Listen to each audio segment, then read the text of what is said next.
Hi, everyone. I'm Lindy Birch from the University of Vermont 4-H program. And today we're going to lead you through some exciting demonstrations and illustrated talks, hoping that you pick up some really good hints on how to make good ones yourself for State Day or for Regional Day, whatever you are preparing a presentation for. You'll have a chance to view each one and understand some of the various components that make each one unique. And today we're going to start with illustrated talks and Kimberly. And hi.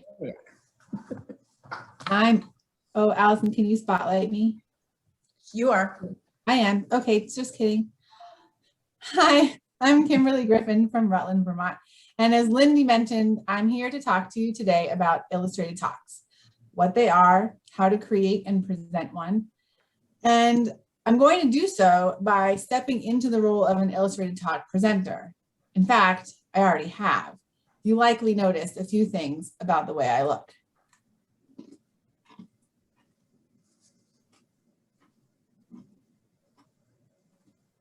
So, who cares? I'm here to talk to you today about self-care. What is self-care anyway? Verywellmind.com cites the American Psychological Association, stating, self-care has been defined as a multidimensional, multifaceted process of purposeful engagement in strategies that promote healthy functioning and enhance well-being. The same source, verywellmind.com, illustrates categories of self-care as physical, social, mental, spiritual, and emotional.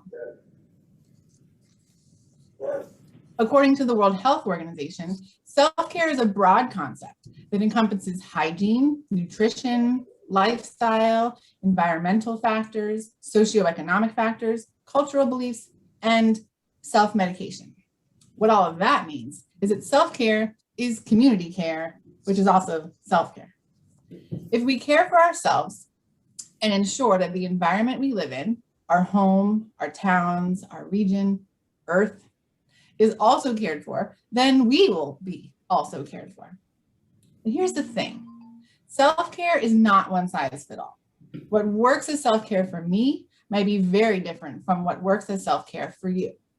Some of you might be interested in the oatmeal, lavender, turmeric, and coconut oil DIY recipe on my face, and some of you could care less. Self-care is about caring.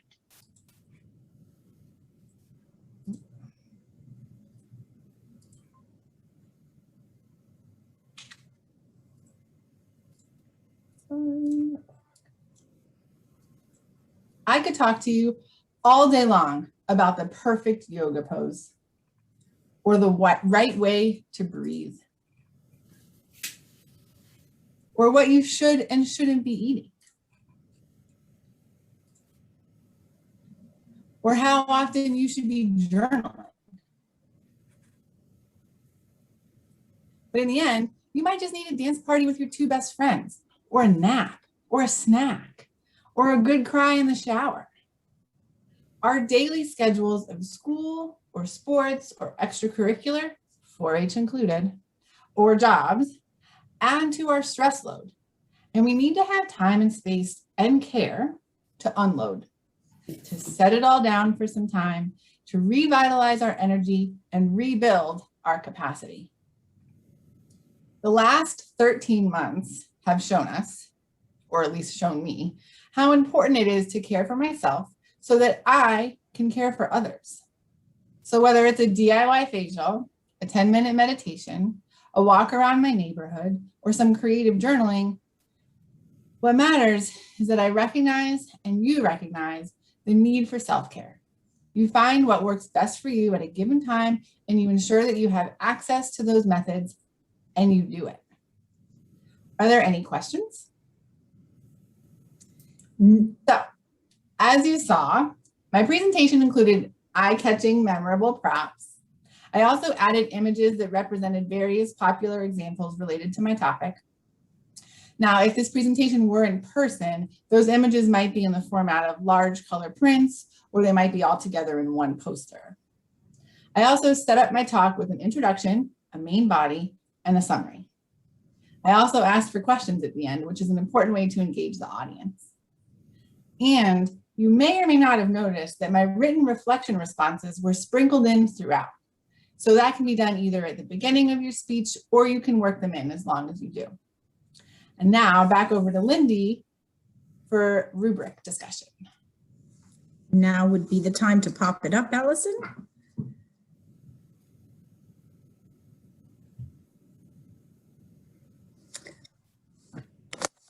So as Kimberly mentioned, how we break down the illustrated talk is an oral introduction, and then they move on to the body of the talk and a summary.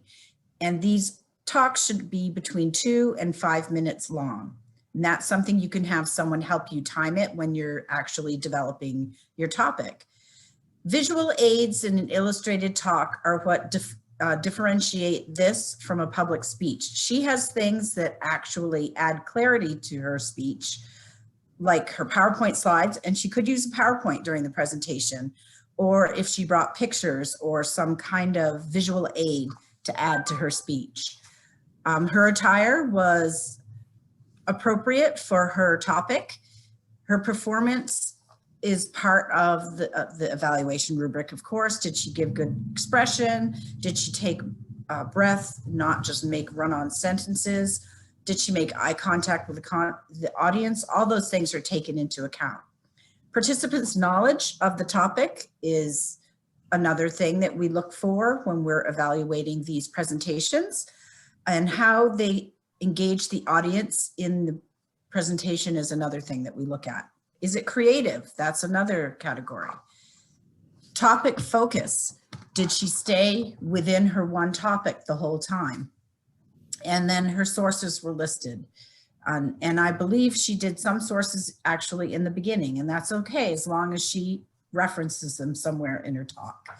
And then the overall impression, was it a good speech in your mind? Did it have appropriate things to connect it for visual aids? And that's pretty much it. Are there any questions? Is something I probably should have come up with one question so she could repeat it, but when we do ask that, then the person who's giving the presentation needs to repeat the question so the audience can hear it again, and then they answer it. And then that's all we have on illustrated talks, and we're going to move on to demonstrations with Lisa, and she's going to break down a really good demonstration for you, and then we'll talk a little bit about it at the end. Who cares? Who cares about demonstrations? I'm Lisa Muzzy, a 28-year member of Windsor County 4-H. Today I'm going to talk about how to make a demonstration. My goal in choosing this topic was to learn how to make a demonstration and how to teach it to others. I wanted to improve my public speaking skills while teaching others to do a demonstration. To begin my project, I had to decide on a topic, research the topic, and then prepare the demonstration. I learned patience, self-motivation, problem solving, marketable skills, and planning and organization. I learned that doing a demonstration is a good way to teach someone a new skill. Next time I do a demonstration, I'm going to start earlier and memorize my topic and my presentation.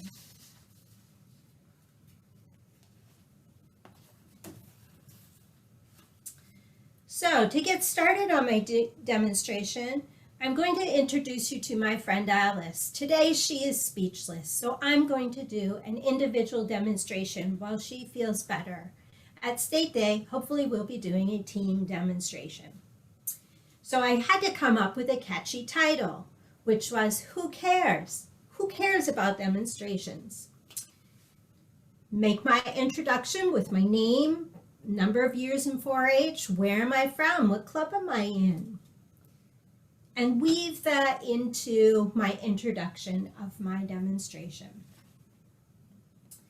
Then I will need to research my topic. Make sure you keep a list of your research places and where you find your information so that you can list the references at the end. Make a list of steps for your demo. What materials do you need? Know that you need a tablecloth, a tidy space, poster board or foam board, and I was lucky enough to find at the cheap store a whole poster kit. And within this, there are 3 pieces of poster board and these really awesome, cool sticky note letters. They really helped me to figure out placement. Normally, I would use a full poster board piece so that everyone, including the judges and the people in the back of the room, could see my posters. Today, I cut them in half so that I could save a little bit of poster board. So go make your step-by-step process. How are you going to do what you're going to show people to build, to make, to learn about? And lay out your activity and begin your demonstration.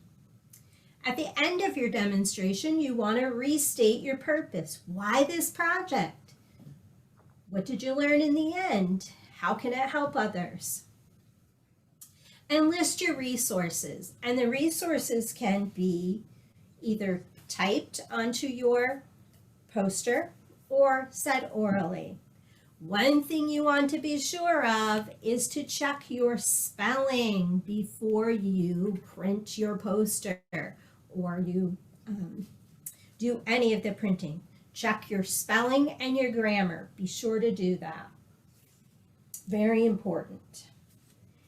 Your outfit needs to be clean and tidy and 4-H approved.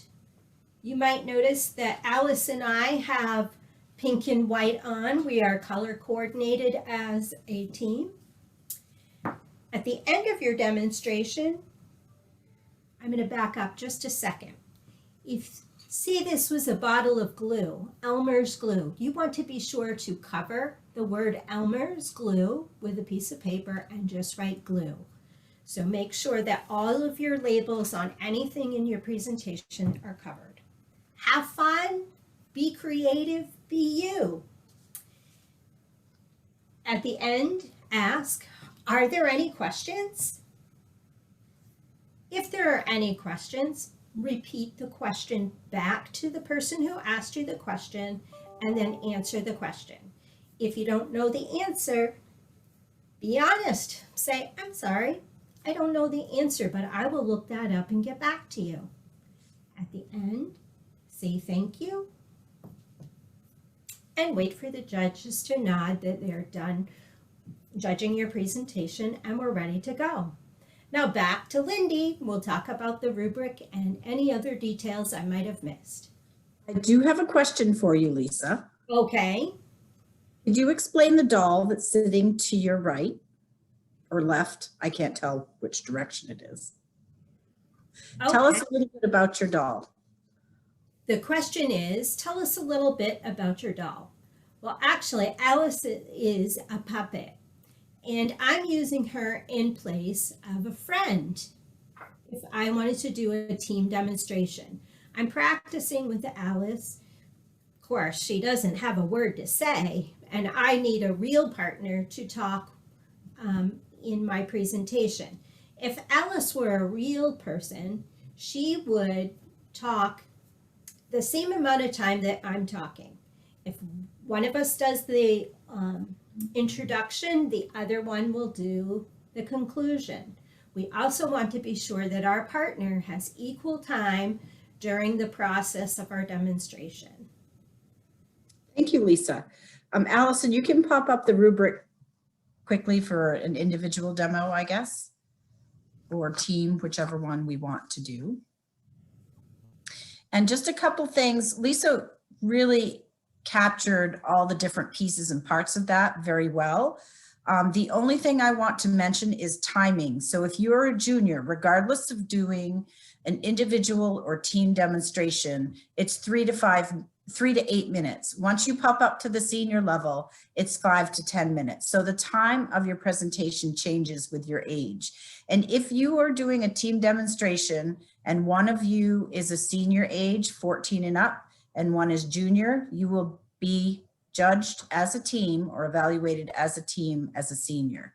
So just know those few little things before you sign up to do one. We really encourage you to do demos. It's a pretty quick and easy way to start down your public speaking journey. And it's easy to break down a topic into steps and present them to judges or other maybe people in your club. And I think that's all. Oh, the other thing I wanted to mention is, oh, Lisa did those. Nice to have one person do the intro and one person do the conclusion. So we've done that, mentioned that. So I think that's all I have, Allison. Well, excellent job. And thank you for sharing how to put together an illustrated talk and team demonstration or individual demonstration. And that concludes our presentation. Words.